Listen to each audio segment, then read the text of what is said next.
Welcome back to Growth Colony, Australia's B2B growth podcast. I'm Alex Hipwell with Xgrowth. We are so grateful to those of you who have been joining us for our live webinars on B2B growth. Today on the podcast feed, we're going to share an edited version of our session on how B2B organizations should approach sales and marketing for the remainder of 2020 and beyond, which we broadcast on Thursday, August 27. Our guests include Beck, Head of Marketing at Citrix, Rita Arrigo, the Industry Digital Strategist at Microsoft, and Dan Peters, the Chief Revenue Officer at Limepay. Strap in for a great episode. I'll see you on the other side. Thank you very much, everyone, for jumping on this webinar at lunchtime, Australian East Coast.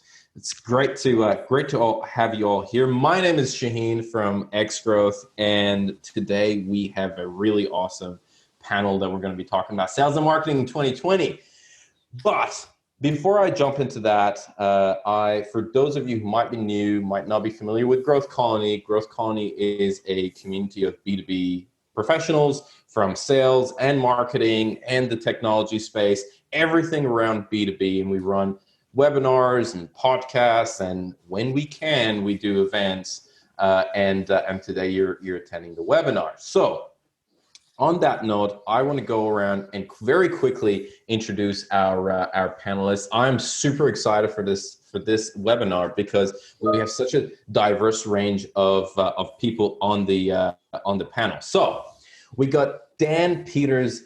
Dan is, his background, he's an absolute legend, 20 years of experience in the technology sector. He's an ex-director of partnership at Google, also involved in non-for-profit work with Food Bank in New South Wales and ACT.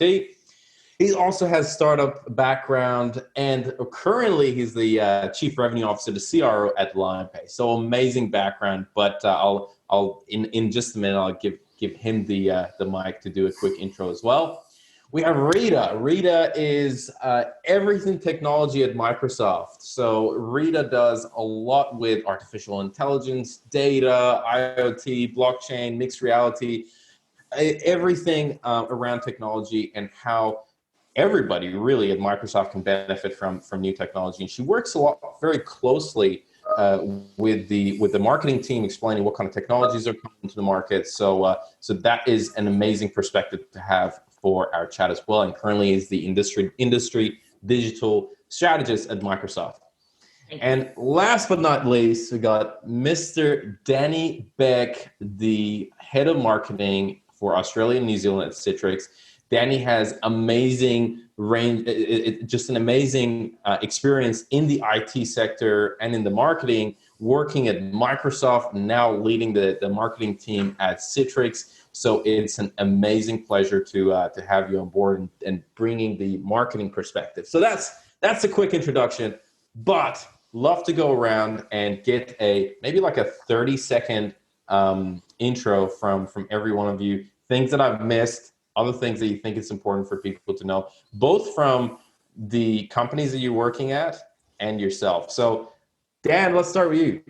Hey, thanks, Shahin. That's quite an introduction. I think you nailed it. I had 12 years of experience as a director at Google and left to join a startup right at the beginning of a global pandemic. So clearly I have awesome judgment and an amazing skill for timing. That's my claim to fame, I think.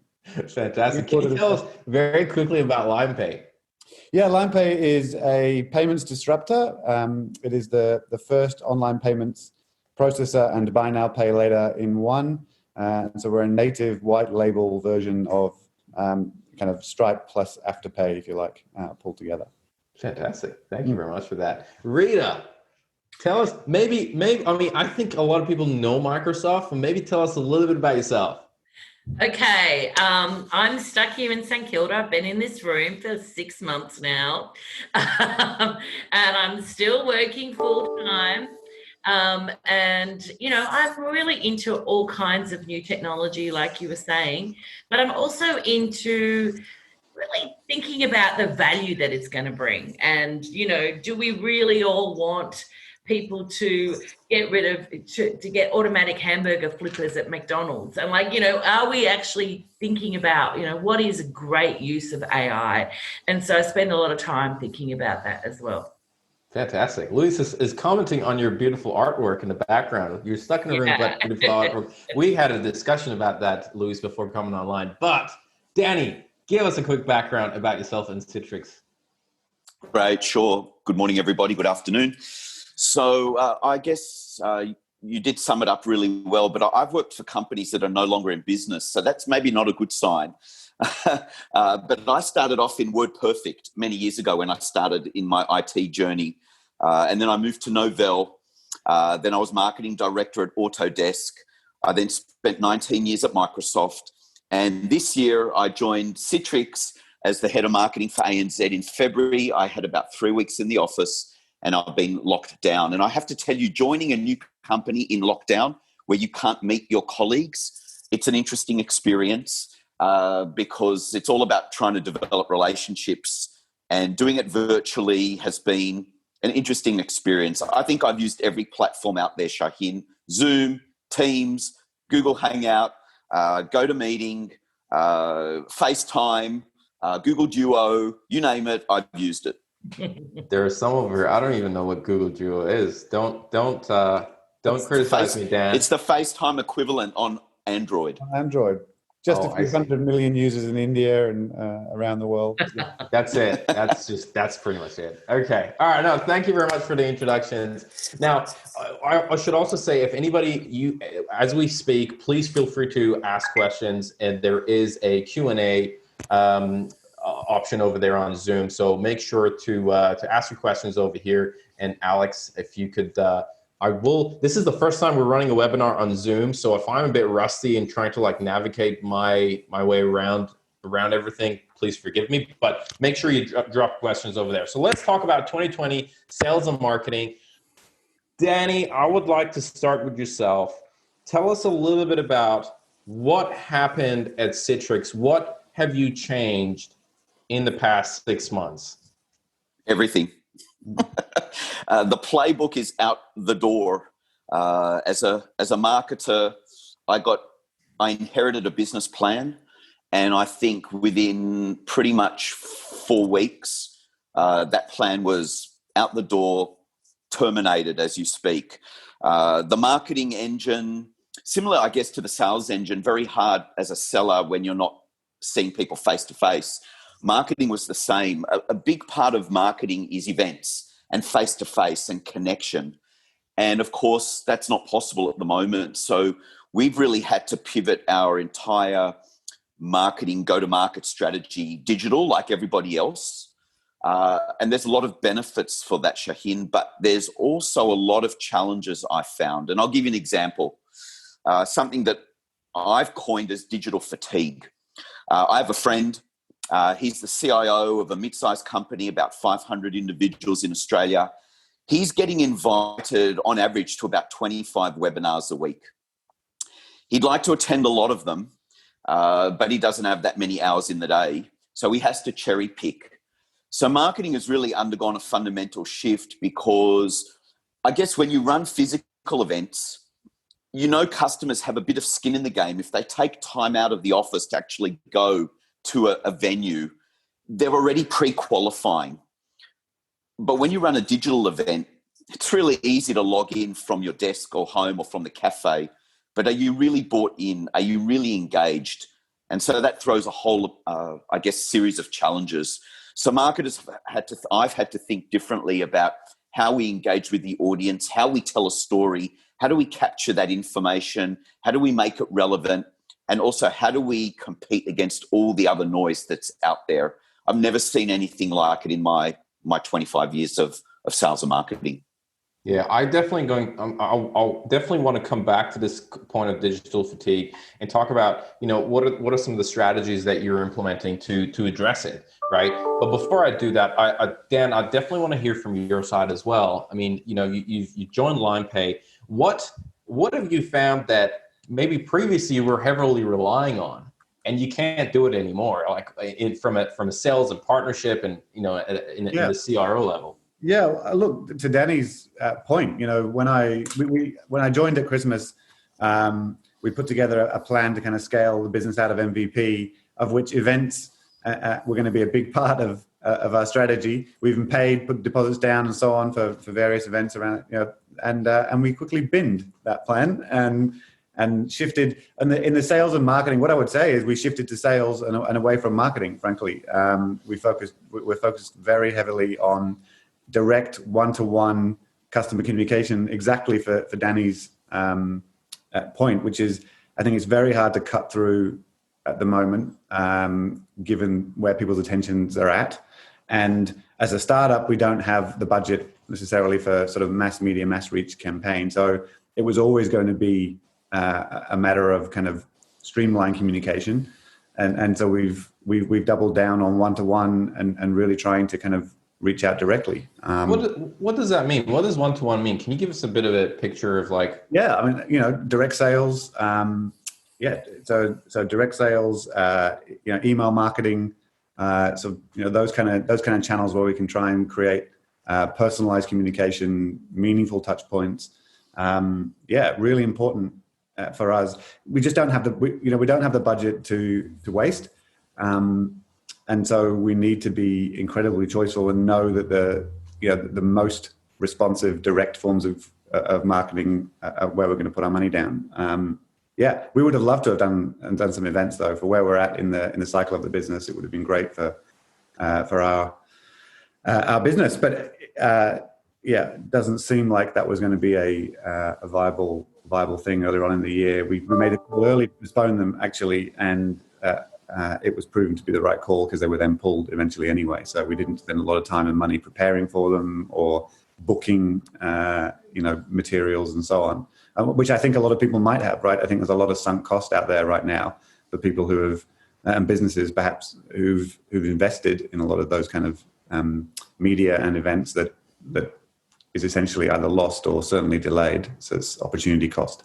Out of the window. And I'll definitely come back and ask a few more questions over here. But Rita, what are you seeing? I mean, again, digital fatigue is a big thing, and you work quite a lot in this space where you're working with companies around VR, around AR. What are you seeing from a technology perspective is coming into the landscape in order to tackle some of that thing, so that we're not constantly sitting even though we're sitting in a webinar now, sitting in a webinar?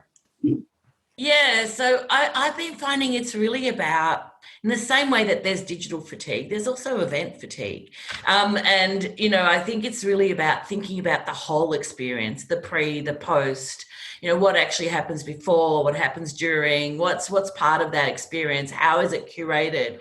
And I'm finding that whole curation is a lot more important than it ever has been before. Like, you can't rely on the serendipity of someone turning up and being able to talk to someone.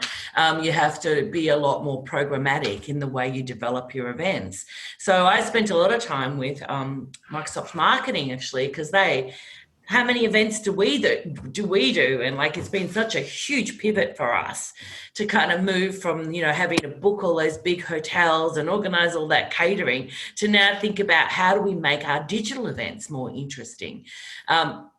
So lots of focus in that space around improving how do you make your digital events more interesting. And that involves, breakout rooms. It involves curation, involves using digital whiteboards. I'm in love with the digital whiteboard. It's just a whole new experience. Looking at ways that you can maybe change up the event with podcasts that they can listen to later. Or I actually went to my very first mixed reality developer conference in Altspace VRs, which was kind of a fascinating experience. I would think that you would have to do that wearing a headset, but I actually did it with my PC.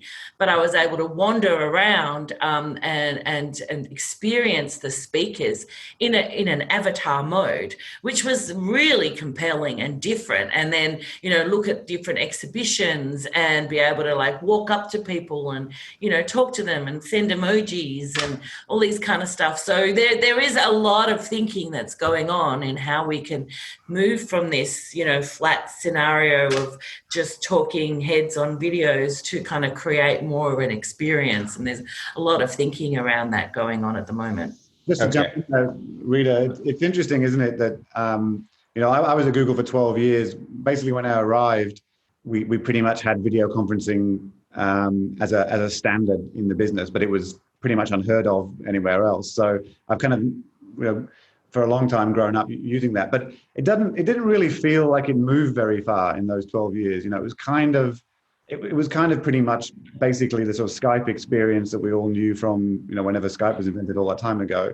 And then all of a sudden in 6 months, as you're just talking about there, it's like there's been this sort of explosion in innovation around what to do in video and conference and so on. So, you know, yeah, and it's such an explosion because, you know, we've been doing, like, what does Microsoft do all day? We sell Teams and Skype and, you know, working from home, working from anywhere, you know, the world is your office. And that was a really difficult sell for, you know, the health industry, the government, where they really didn't want to make the investment. And they love the idea of having breakfast at their desk and, you know, having everything on their desk. And all of a sudden there's been like this enforced kind of tech enlightenment where, you know, the most tough industries are now perfectly happy and, you know, experiencing kind of benefits, I suppose, in being able to work from home and still run their business. And, you know, just really picking up on techniques that they hadn't been able to use before would have cost months of change management to be able to get them to do. So it's quite an exciting period for change in the workplace. You mentioned techniques. I want to get practical now. So let's talk some of the practical stuff. Danny, you mentioned that, you know, you're finding digital fatigue. You speak to CIOs and they have 25 webinars that they get invited to per week. So what are you doing right now at Citrix that is a little bit different and you're trying to address that digital fatigue? Yeah, look, there's no silver bullet, but what we found that's working well for us is a lot more account-based marketing. So customizing our approach on either a per account basis or what I call industry-based marketing. So we're running a lot of virtual panels with customers, similar to this sort of forum, but where customers are actually sharing, group thinking, discussing with other like-minded customers. As an example, yesterday we ran a panel discussion with a couple of people from RMIT, Monash University and Sydney University, and we had about 75 directors from the IT departments of all the universities across Australia sharing ideas around challenges that they've had around remote learning, remote connectivity, virtual environments, faculty, staff, international students. They're the subject matter experts. So I think those sort of forums are a lot more targeted. They're a lot more personal. They're a lot more relevant. So rather than the kind of one-to-many infrastructure, let's cover all sorts of scenarios, we're getting more account-based in the way we actually go to market. And that's resonating very, very well. We make them very lighthearted. We even did a really good one with that where we had a challenge. We did it through Teams. Come with your best Teams background. So everybody had their own individual Teams background. I had one guy there with a wanted poster. One guy had there, and apologies, Rita, had the blue screen of death from Win 95. And so, you make it fun, you make it engaging, you make it interactive, but then you make it specific to their particular scenario with a panel. And that's working really, really well. Rather than a flat file, hey, we're going to monologue death by PowerPoint. That's just not really working anymore. Not that it ever worked so well, but customers want to be engaged. They want interesting topics and they want to hear from your advocates. And we've really pivoted to that sort of account-based industry-based sort of scenario digital marketing, and it's really working well for us. Very interesting. Very interesting. And moving away from that generic again, hey, we're putting out this webinar or whatever it is. I keep saying webinar. I keep thinking about our own webinar that we're doing right now, and I'm like, ooh, did we do that? But yeah, moving away from that model and being a little bit more personalized is well, everybody's doing it. So my CIO made 25 webinars from all these different suppliers, vendors, whatever, with kind of like the new norm. If I hear that word, the new norm, one more time, it's I don't want to hear it anymore. Customers don't want to hear it anymore. The new normal, the next normal, whatever, digital transformation, all these buzzwords, they don't mean anything. They really don't. Customers want something that's real, that's tangible. We want to show them how they can either drive profitability, save on their operational expenses, improve their employee experience, work really from anywhere on any device at any time in a secure manner. That's what they want to know, but practical. They want it to be practical, not the 10,000-foot perspective. It's nice, the thought leadership pieces, but they need practical help to make it real. And that's how we've pivoted. Yeah, no, I love that. We've had a couple of conversations with a few people in the industry, and there's a bit of a counter, like, people won't get it. I find that they don't get it when you say, "Hey, don't go broad and go niche in terms of like make it super personalized and target a specific demographic." Then the attitude is, "Oh, but what about all this? Like, we want to cover everything. We want to like kind of spray that message." Dan, how are you finding this? Is this, are you taking a similar approach, or maybe from the sales perspective, are you taking a similar approach? To what? Sorry, Are you taking a similar approach where you're very account focused, because you talked about you're being one-on-one, you're being very sales focused? Yeah, I mean, look, we're in scale up phase, so we don't have 10,000 accounts to manage, right? We're trying to break through and get to scale with a new startup. We raised seed funding of $6 million at Christmas. And the idea was, and it's going incredibly well to scale up from there into this year. But we needed to get kind of customers on board. So the challenge you're talking about is how do you acquire customer and get cut through in a global pandemic when, as we've just been discussing, traditional media, if you like, doesn't necessarily work in the way that it used to work. So we focused on one-to-one, similar to what Danny just talked about. We focused on one-to-one, or we focused on personalized, drilling down into investing our time more in trying to kind of reach target customers in a much more specific way. And it's working, and it's working really well. We're also we've leaned heavily on things like PR, so earned media, which has been great for us. So again, that involves sort of building relationships with media and journalists and so on, again on a kind of quite a bespoke basis, and doing all those things really well. But yeah, we found that earned media for us, especially at this time, is really important. And there's lots of things you can do there to do a really great job at that. And I think we've spent a lot of time thinking about how do we position Limepay and the business that we're in for the segment that we're trying to target. And I think when you find the right pieces from the right journalists, that actually is a great way to cut through. So so those are the things that we kind of focus on, and it's a different kind of challenge to probably the ones that Danny and certainly Rita has, in that we're thinking really about scale up and how do we acquire more new. I mean, Will makes a good point, Shahin, is that if you're an established player, it's very different to when you're in the startup phase. Don't get me wrong, we still want to do our one-to-many air cover. We've got a lot of customers, we're global, we've got a large footprint, but we've had to do a kind of like a one-to-few. The way I've built my marketing plan is a one-to-one, one-to-few, one-to-many kind of approach, a 3-phase approach. And then depending on the message or the audience, we have a slightly different execution. We still do our one-to-many, but the but how you differentiate yourself is obviously key now, and the message you're going to market with is now, and it's competitive. Getting out there, as I said, digital fatigue. It's a real thing. Trying to cut through and be uniquely different.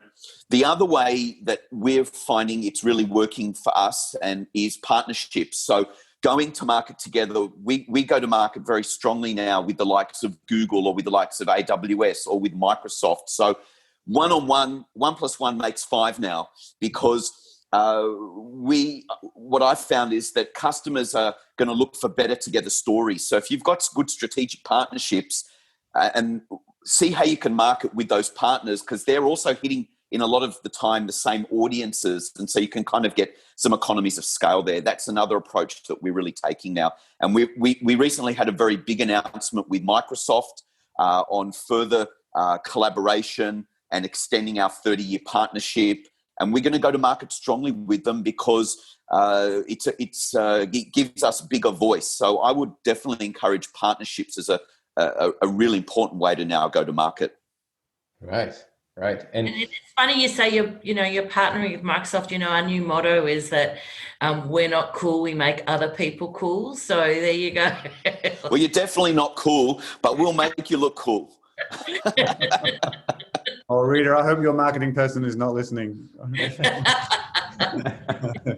we're gonna get comments on this. It's actually all over. If you look at Satcher, he's saying that all the time at the moment. He's really into this. We don't really need to be cool. It's our customers and partners that need to be cool. Yeah, Go on. No, I was just going to say, Rita makes a good point. Citrix isn't really sexy either. We're really about enabling work from anywhere, on any time, on any device. But when you partner with a Microsoft, as an example, and we partner with other organizations, customers are, they're using multiple suppliers, multiple go-to-market strategies. And so the 1 + 1 = 5 approach, I think, in this day and age, if you want marketing cut through, is much better. Double your efforts. You're going to the same audiences. It kind of removes that, well, I don't need to attend 25 webinars. If Microsoft and Citrix are kind of combining together, then I can kill 2 birds with 1 stone. Well, I think more because Microsoft and Citrix, both of you guys would do a lot more than just 2 webinars. So it'll be probably 5 or 6 birds. But yeah. Dan, on that note, we brought partnership up, Dan, and that's an area that you have tremendous amount of experience. What would be your advice for some of the companies that are in the early stages of their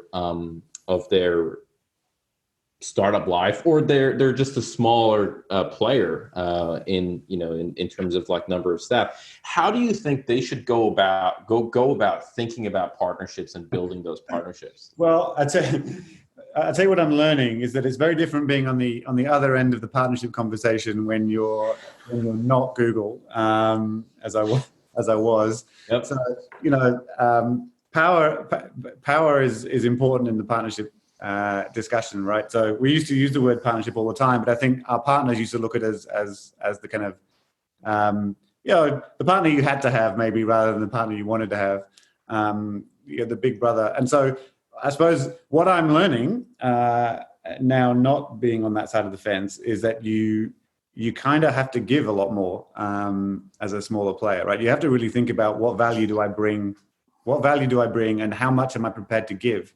And maybe I need to give a lot more than I might typically be prepared to, which is kind of, it's a different approach for me. Like, my view was always in partnership that, you're looking for kind of win-win situations. You're looking for long-term, relationships where everybody gains additional benefit. But as a startup, I'm actually thinking, how much can I give you just to get you to play with me? Like, I really need you to come on board. Please like me. Here's everything I've got. And somewhere down the track, I'll make that value back somehow, and I'm trying not to debase myself, and we're trying to make sure that this is sustainable somewhere in the long run. But it's, I think you've got to be really, as a startup, you've got to be really nimble and able to give give in that way. So that sounds kind of high level and generic, but it means, giving away better rev share or giving away better pricing or whatever it may be for a period of time, for a defined set and so on. All of those things in order to get on board. But Dan, I can't agree more. I mean, there's this real mind shift happening that, we're moving from all these ideas of control to empowerment and hierarchies to networks and profit to purpose. And I think the partnering is actually part of that. It's like part of saying, we have a common goal and, let's experiment together rather than let's boss each other around. So, yeah, it's definitely part of that mindset shift. It is, but any partnership, whether it's with your wife and kids or at home, or whether it's with your business colleagues, or whether it's commercial partners, there's a trade that takes place, right? In value, there's I've got some things and you've got some things, and we pull those things together and let's see if we can make something bigger, right? And I think that's it's a really interesting time and place right now to be thinking about how are we trading value in these relationships But it's not only that, Dan. It's the partnership of value to the customers. There's no point having a partnership if it's absolutely of no value to the customers. And I think that's a mistake I've seen a lot of organizations make is we want a partner, but what's the value to the customer? It's not about us, it's about them. And so it's smart partnering, like you said. And you're going to make mistakes. I make mistakes every day. Yeah. But I think it's recognizing the mistakes really quickly, keeping the lines of communication open, going. And the other thing as well is what I found, and I'd be interested in Rita's approach, and you'll know this from Google, what works in the US doesn't work in every other market. And so taking a local market approach, listening to your customers. We have something we introduced recently is just a customer advisory panel. It's pretty basic, pretty simple. We get together with a number of customers on a monthly basis from different industries, and we just talk about what are the challenges in their business and feedback loops. So a little bit more listening. I think that's a good thing for companies to do. Yeah, I'd agree. That's it's very interesting when you have the title of a big company in your name and working with partnership coming from startups, right? It's like you're on Mount Olympus and considered a Greek god and extending a hand to some of the smaller guys. But and it's very interesting to see that dynamic. Hey, it's Alex from Xgrowth. I just wanted to take a moment to tell you about the Growth Colony Slack channel. Do you ever find yourself stuck with a B2B problem? Need a second opinion on your next campaign? Or looking for some feedback on that piece of MarTech you're thinking to purchase? Well, that's why we created the Growth Colony Slack channel. This Slack channel is like a small dinner party where you get to meet and mingle with B2B professionals, hear what others are doing, and keep up to date with the latest B2B trends and news. You'll also get access to a range of exclusive content from our podcasts, webinars, and events. The best thing about it, it's all free. If this sounds interesting, head over to growthcolony.org/Slack and sign up. That's growthcolony.org/Slack. Rita, let's talk about some of the technologies that you've kind of come across. I know there are some names that you definitely recommend. You've told me before that watch these guys in whether it's virtual reality or whatever it is. What have you seen that people are implementing, right? Like practically implementing, and you've been blown away, and you're like, that's a very amazing strategy that other people can do as well. Yeah, it's been really interesting because I hang out with amazing technology that, is just like amazing in itself, but it's when you can get value out of it that makes such a big difference. And in the mixed reality space, we've really been seeing some really great adoption of that in the health industry to really start to, be able to bring a lot of virtual kind of experiences into that new realm of this more immersive experience. And so we're seeing a lot of doctors, surgeons adopting that mixed reality technology, also in a lot of areas where they can't, move experts around because we're in COVID.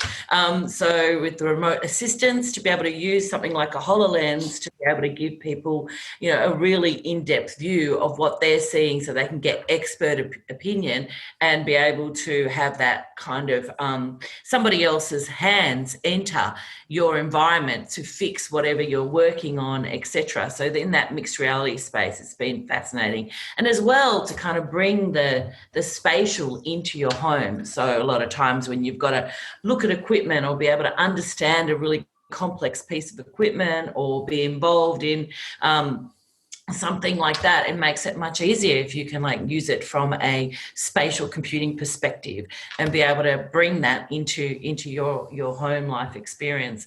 And a lot of people, it's never been a greater time to run around with a headset at the moment because you're at home and no one else can see you. So we're finding some really big benefits in that space. And the other area is in something that Dan was talking about. It's this ability to start to really personalize communications and really understand our customers and be able to bring in insights about that. So we're seeing a lot of people investing heavily in be able to use machine learning and artificial intelligence in predicting customer behaviour. And that's a really big area of investment because, you used to be able to have people visit you or serendipitously walk into your store or be able to, ring a contact centre. And now, you really have to be able to predict and preempt your customers' behaviour and be able to provide that personalised experience. So lots of work in being able to package these very complex machine learning environments into something that's for everyone to use. And I find that democratization of AI really important because it shouldn't just be in the hands of data scientists. It should be something that, everybody can potentially use. So we're seeing a lot of that. Also a lot of low-code apps where people need to build apps quickly and they want to use low code to do that, particularly with their remote workers and to support first-line responders. So in the health area, all of a sudden these hospitals that love paper, they love paper. So they had to think of low contact solutions. And so we have a disaster recovery area actually that's used globally, and we've helped New South Wales Health to create a COVID clinic so that when you come in, you're pre-registered, you don't have to touch anything. They can actually see where all the tests are happening.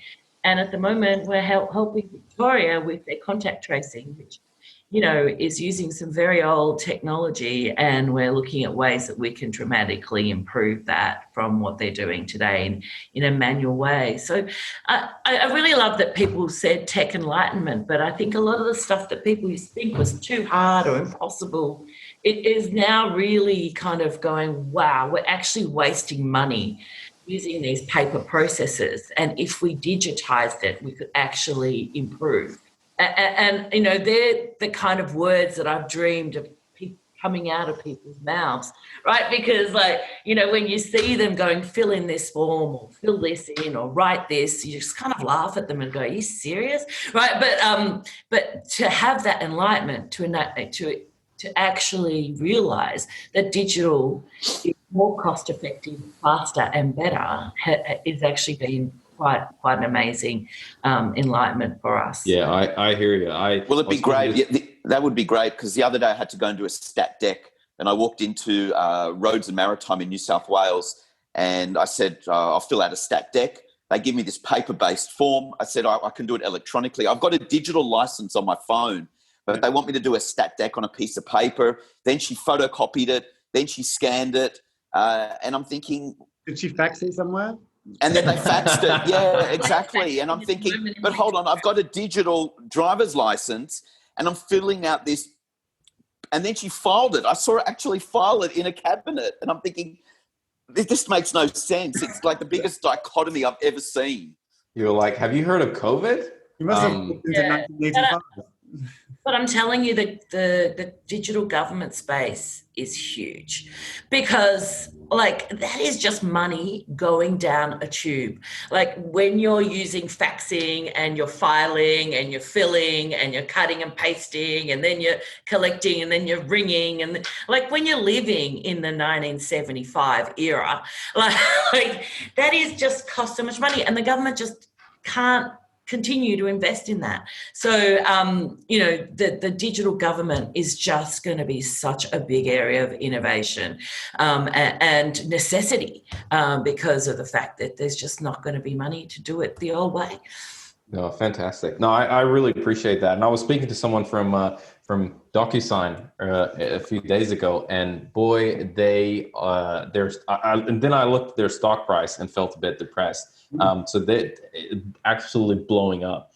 But Rita, the last thing that I want to touch on here is Microsoft, for example, recently rolled out a new technology where you kind of see, like, it's as if like you're sitting in a stadium and they're like changing things a little bit, and you see people's faces that are attending a webinar or something like that. Is that a more gimmicky thing, or is that actually working? Can you give us a little bit of insight into that? I really want to pick up on Danny and what you were saying about fatigue. And apparently this whole video thing that we're doing here is really confusing, like psychologically, because I don't feel like I'm looking at you and I'm not picking up on your body language. And there's like a lot of fatigue that's created from rethinking the way that we're presenting. And what Together Mode does is it allows you to actually be in a theatre together and feel like you're together and feel like you're all watching that together. And, you're sitting in this virtual space, and it's been really effective so far. I was actually just talking to a cultural institution that's like really, really, really suffering because they can't do performances. And we're looking at using Together Mode to really create, because, part of a performance is also turning up and seeing who else is there and, what are you wearing and what are you drinking, and creating that atmosphere. And we're looking at using Together Mode to do that. And we've already started to do it in sporting.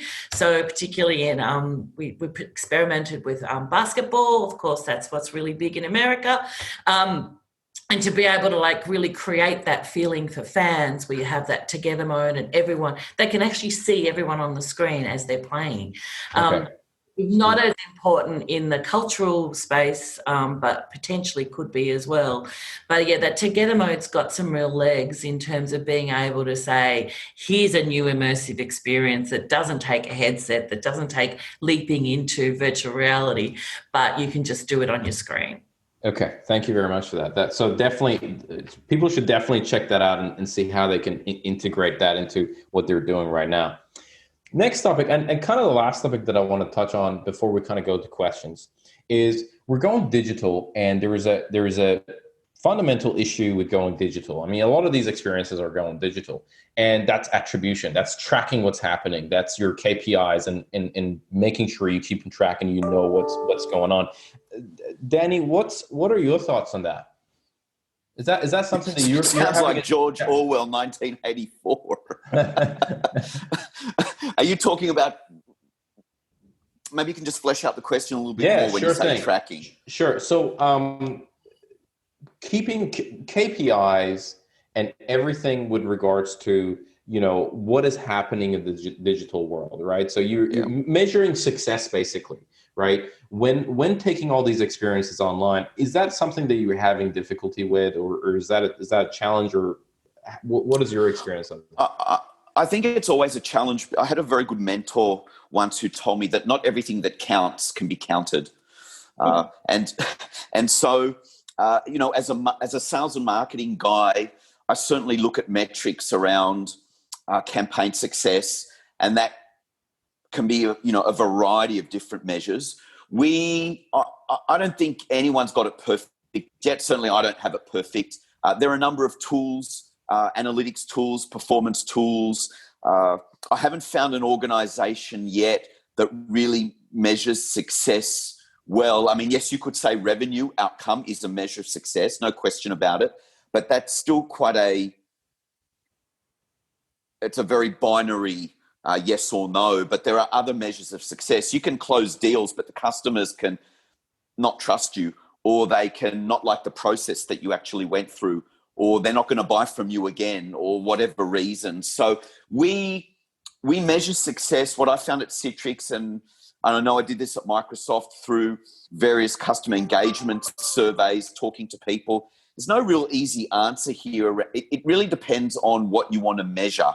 And I think that's probably a lot of the time the most confusing bit for me is, well, what is it I actually want to measure? Is it sentiment? Is it revenue? Is it trust? We had this come up the other day where a customer said to me, don't really trust this particular organization that I'm doing business with. It wasn't Citrix, by the way. And I said, okay, what gives you that feeling? Well, I can't put my finger on it. There just seems to be, everyone talks about trust, but I don't see it in their behaviors. So measurement is really hard, Shahin. I'm not sure I have an answer for you on that one. It's still a work in progress. Okay. Yeah. And I mean, measuring revenue is amazing, but it's really, especially in B2B, sometimes it's like, 6 months, 9 months out. And, there's always thinking about how can we know that we're on the right track, to get to that revenue. And then there are all the other things that come with it. The one thing I would say, what I found is if customers advocate for you, that is a very good metric measurement, because they're not going to talk favorably on your behalf unless they really see a reason for it. So we measure revenue at Citrix. We measure customer sat. We measure intent to buy. We look at engagement. There's lots of different metrics of that we actually look at. Some of it's done digitally. Some of it's done the old-fashioned way. I think what I've seen is we're still learning how to measure success. Don't have a one-size-fits-all approach there just yet. On that point, I think it's a good discussion. I think, to be honest, I feel like the measurement conversation actually comes back to one of leadership, because it comes back to, you can get metrics to prove almost anything, right? And you can follow any metrics down any path that you want. And, we've all worked in organizations that are incredibly metric driven, incredibly data driven. And again, you can have metrics that can tell you a dying business is a world of glory, if you want to. But what it requires is leadership to actually understand what success really looks like and what those metrics are, and then communicate that to the organization and have everyone rally around those. And so I've seen that example where I've seen that done incredibly well is someone like Brad Banducci at Woolworths, who came in and put in place, some CSAT metrics that didn't really exist before around performance in supermarket. If you remember when he came in to Woolies, they were very much on the down, and the kind of the sub brand, if you like, of the two, and really turned around that business, because he really focused on things that were going to change the business. You can bet there were hundreds of metrics that were flying around that business at the time, and I'm sure we've all been in organizations like that. So, and you see this over and over again. I remember there's lots of great examples of leaders that have done that in businesses, and likewise the reverse. So the challenge I set for myself every day as we're setting up this business and as we're scaling is, what are those true north metrics, and what are the things that are really reallys that are going to drive your business, as opposed to the nice to haves or the vanity metrics, or the kind of empty numbers that look good to a CEO, but to your CEO maybe, but that aren't actually driving any outcome. Something I once termed the watermelon metric. It's green on the outside, but fundamentally red. Right. And you have to be careful that I think a lot of organizations implement watermelon metrics, but the underlying, you can manipulate the data underneath to make the metric look green, but it's still an unhealthy business. So I think it comes back to leadership, it comes back to values, and it comes back to transparency. One of the things I really like about working at Citrix is we seem to have a very transparent conversation between the field and the leadership team about what's expected, and being able to have those hard conversations, but in a very open manner, and not kind of kid yourself around where the business is at. Mm-hmm. I love it. Okay, so we got 10 minutes before we wrap up. What I want to do is I want to ask a few questions, and then towards the end, what I'd like to do is I'd like to ask you about some of the tools that you're using right now that is really helping you, or you've seen a lot of benefit from them, whether it's in sales, whether it's in marketing, whether it's AR and VR. I know you have a few tools you previously mentioned, Rita, and that's how we will wrap it up. So the first question that we have is anonymous. What has everyone's experience been in setting expectations around KPIs, goals for their marketing team in the current climate? Have these KPIs and goals been reduced compared to last year, or has the goal been to just maintain existing marketing KPIs and targets? You want to quickly answer that, Danny? Sure. Fundamentally, I have repivoted the marketing goals. We still have revenue goals, but we've moved away to other metrics around net revenue pipeline generation, marketing impact on pipeline, benchmark measurements such as share of voice in the market versus the competitors. I've certainly had to think differently about goaling and moving away from just, running X number of events and bums on seats and all of those old 80s metrics to kind of more impactful metrics. Tools that we use to kind of measure our success in those ways are, we use Power BI. I'm still a pivot table guru, so I can't get away from Excel, Power BI, and we've got a Marketo. So we do a lot of lead nurturing as well, but we've had to rethink not only the marketing playbook, but the marketing scorecard and goaling, because goals pre-COVID are, even though the outcomes are the same, the way we go to market with marketing has changed. And so I've had to kind of re-goal the team, definitely, and have more conversations, more open conversations, more regularly about what's working, what's not. Because a lot of things we've tried didn't work and we had to pivot very quickly. Yeah, we probably, I'd love to explore that. I'm not sure if we have time. How long do you have? Hasn't worked. That's always a fascinating conversation. But I'm going to go to the next question. So, Mahajer, I hope I'm pronouncing your name right. Do you think that this is the best time to build massive awareness on mixed reality given our circumstances right now? And if so, how can pioneers do it? How can we inject mixed reality in our daily basis as professionals, publics through marketing, etc.? Hope it makes sense. I think we've answered this. Rita, you've answered this to some degree about some of the experiences that people are having. You mentioned the performance in the performance industry. Is there anything else that you want to add here, Rita? I think with mixed reality, now's a great time to just learn about it. I would get online and learn as much as possible, but also don't forget, a lot of it's available on your mobile phone as well.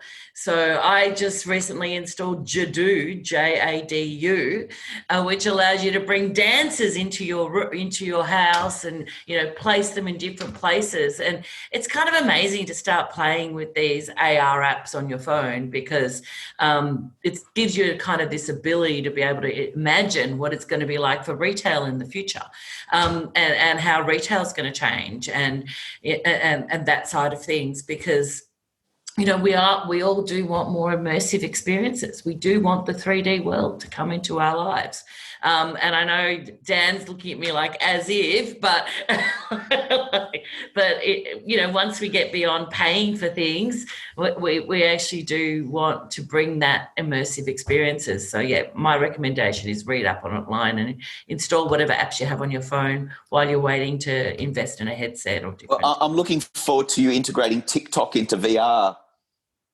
Be pretty cool, Ooh. wouldn't it? Both a technological and political statement, Danny. No, a request. Not that I'm a TikToker. Believe me, not that I'm a TikToker. I've got a lot to learn from TikTok. I think it's amazing to bring that creativity out, mixing the music and the movement and those kind of things. So, yeah, and all the AI it's using is insane. And the way it targets content to you is like really very different to what Facebook does and other social media does. So I think we've got a lot to learn from these apps like Snapchat and TikTok. Yeah, it would be interesting to see if Microsoft can buy the American arm of it. Mm-hmm. But we'll leave that conversation for later. You also mentioned something about Hopin. Is that one of the tools that you definitely want to Yesterday, I actually did the Youth Future Summit, and it was a very scary experience for me because, I'm not really into politics, and I had to listen to Scott Morrison, and it was really amazing to have 800 people in this seminar, and be able to have that backstage thing, bring in people, have breakouts, and an amazing piece of technology. So I think there's a lot of stuff going on in the whole virtual get together because, hey, we're not going to be going to South by Southwest for a while. So, a lot of these kind of experiences need to be reinvented. That's right. It's not going to happen. Now, I think, Dan, there's a question, right? It's perfect. Everybody, has one question. Dan, with regards to how much you're willing to give to a partnership as a smaller player, how do you measure whether it will really materialize into value? What signs do you look for? Yeah, I actually read that earlier, and it slightly provoked my earlier answer, which is, I think you really have to understand what metrics run your business, right? And I do come across a lot, especially we deal a lot with e-commerce players, and when you come across a lot of it's amazing to me, like how varied people's metrics are of what they think is driving their business, and to how unclear they are of where value is in their business. So that would be like when you understand what your true north metrics are, like what is actually going to drive my business. It's actually quite easy to discuss partnerships and have commercial conversations that make sense. But if you're not really clear, or if the metrics that you're talking about aren't actually the ones that are going to drive value, you can do very bad deals for yourself very quickly that look great, right? They look great, but actually they make you no money, or actually they send you broke. That's the bit you've got to be careful of. So the first step is really understand, what are my break-even points? Where am I choosing to make the loss lead decisions?